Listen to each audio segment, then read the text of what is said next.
Hey Albuquerque, there's a new show out and you need to be watching it. Not only is it an amazing show created by Vince Gilligan, creator of Breaking Bad, Better Call Saul, El Camino, but Vince has truly shaped the Albuquerque film industry. I myself have been employed by the film industry not only as an actor, but as our food truck many, many times. And I think it's so important to remember how special it is for Albuquerque to be such an icon in this world. The New Mexico film scene would not be what it is today without Vince and Breaking Bad, of course, but his dedication to time and time again come and shoot in Albuquerque is amazing. Not only does he have to set his shows in Albuquerque because it's so obviously Albuquerque, but the crew he's amassed over 18 years, these people love working with him. He picks so many talented, amazing crew members. So far I've seen 5 episodes and they are awesome. Not to mention, so our food truck was hired to cater one of their snacks on a shoot day out at the actual cul-de-sac. So I got to see the set and everything. It's amazing. Like the attention to detail, the fact that they built this whole like neighborhood, because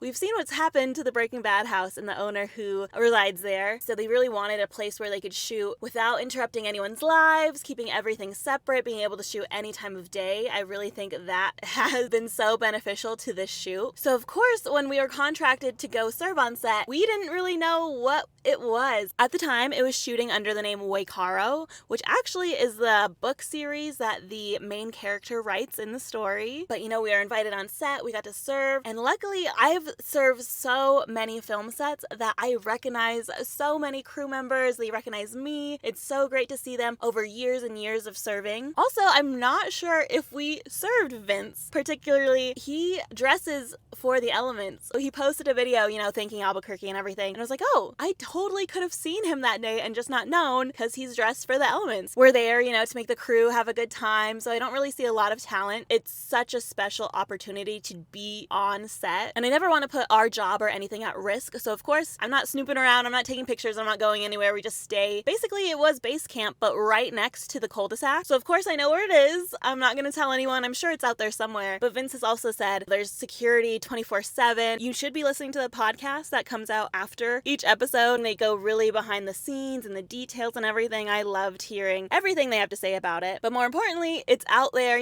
West Albuquerque, way out there. It's near Double Eagle Airport. So don't even think about flying a drone to try to see the set because that's FAA airspace and you're going to be shot down, probably. I don't know. You're not supposed to fly there, so don't. And don't go there. He says that there's security locked down. I'm sure it's fenced off. It's such a grand build that they really had to build things to code, actual like facades of houses. There's no like real stuff on the inside, except for Carol's house. It does have some interiors that they use to shoot. When you're near a window, you want to be able to look out the window and see that it actually looks like you're there. There's been other times where I've actually been able to go on set, like for Midnight Texas, they toured me around everything in the back lot. That was so cool. It's so special to be invited to serve on a set like that. So you never want to put anything in jeopardy. You want to go really by the books. So I didn't really see anything except for the outside of everything. The crew was telling me all about it. It's so nice to talk to them. And I was really lucky, because we get paid to serve, obviously, but there are so many food trucks and other businesses that are just super fans. So their prices are going to be really low and they're going to get picked a lot because, they'd rather have that experience of being on set and being able to serve that cast and crew. So I was lucky. Like we just got called out once and to me that was enough because they paid our average rates. So cool and special because it was like out in the middle of nowhere. So you had to like keep driving. I'm like, okay, where are we going?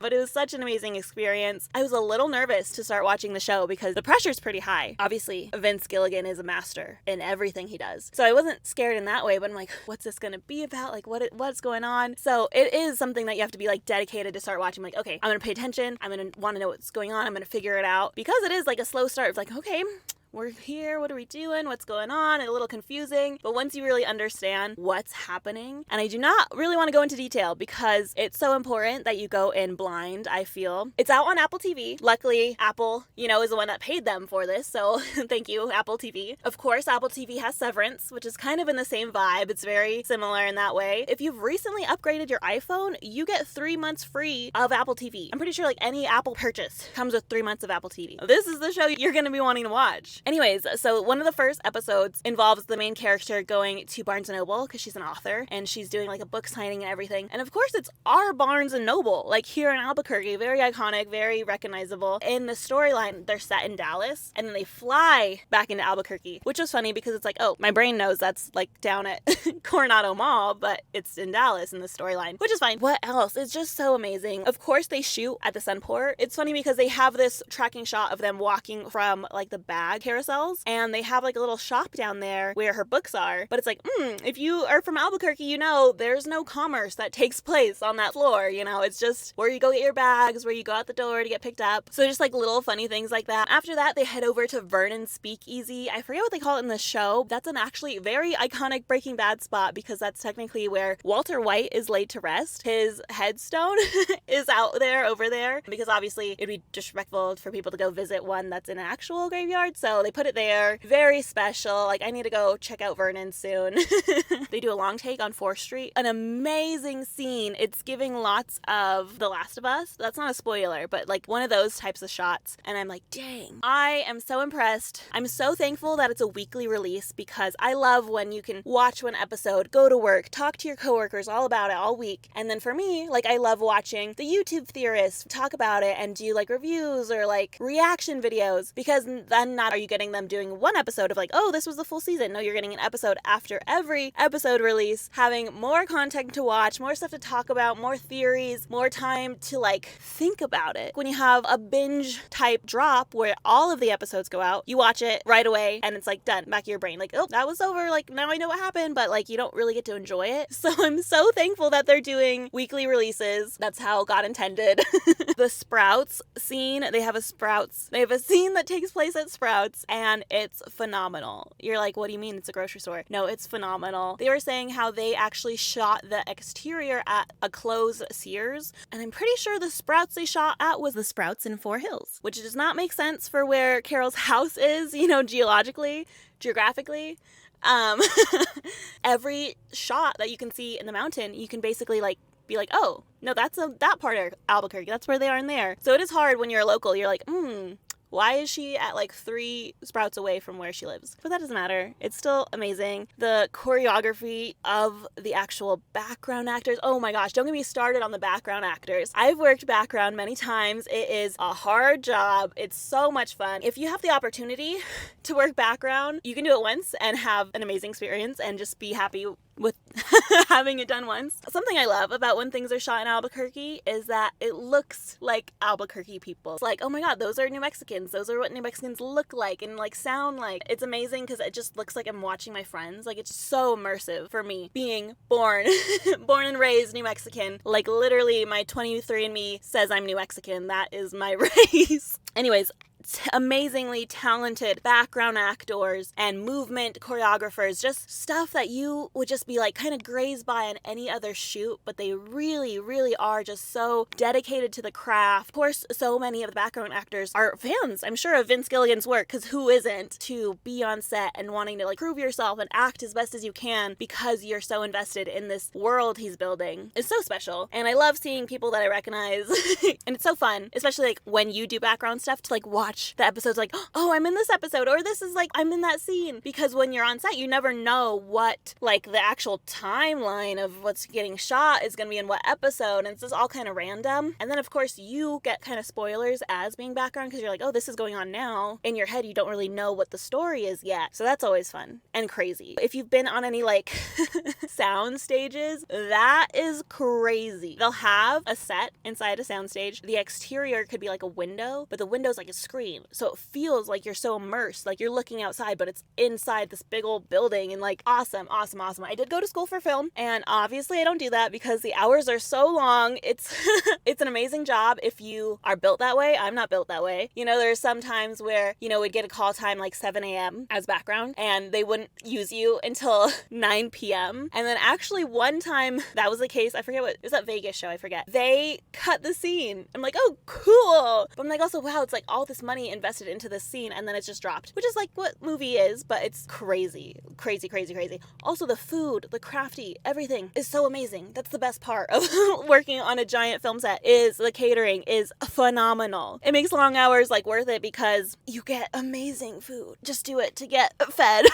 But really, there's open casting calls all the time. A lot of this was open casting calls, so like anyone could go be a background actor. And I think a lot of like some of the actual other actors, they have a science scene where science is happening, and they actually got people who understood tests and stuff that they were performing. They look New Mexican, they are smart and talented, and like it's just so special that so many different people are able to shine in this type of work. Also, something I didn't realize, but the actress who is the main character also is the main lead woman actress in Better Call Saul, which I guess I just have face blindness because I did not recognize that until I was told that it's her. Which I hope that doesn't mess anything up for you, because obviously it's very different. It's not like, I forget her name. Anyways, I don't know anything. My brain is mush. The female lead in Better Call Saul, this is like a completely alternate universe. Like, don't be worried that you're gonna get confused because her hair is totally different vibes. The only thing that is the same is that they're both from New Mexico or live in Albuquerque. Like, that's it.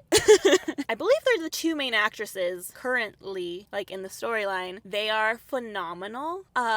One of the episodes titled Pirate Woman, Pirate Girl, Pirate Lady. You'll understand why once you watch the episode. She is gorgeous, like a dream woman. There's a shot where they're like having a drink together in their living room, and Carol is talking to her and Pirate Lady's talking back to her, and she is just so knowledgeable. And like, wow, this is like a dream date. Like, just being able to chat with someone who knows everything and is like not a know-it-all about it. They just like know a lot of stuff, which I love. I love knowing a lot of stuff. So I was like, this is a dream, Carol. Like, what's wrong with you?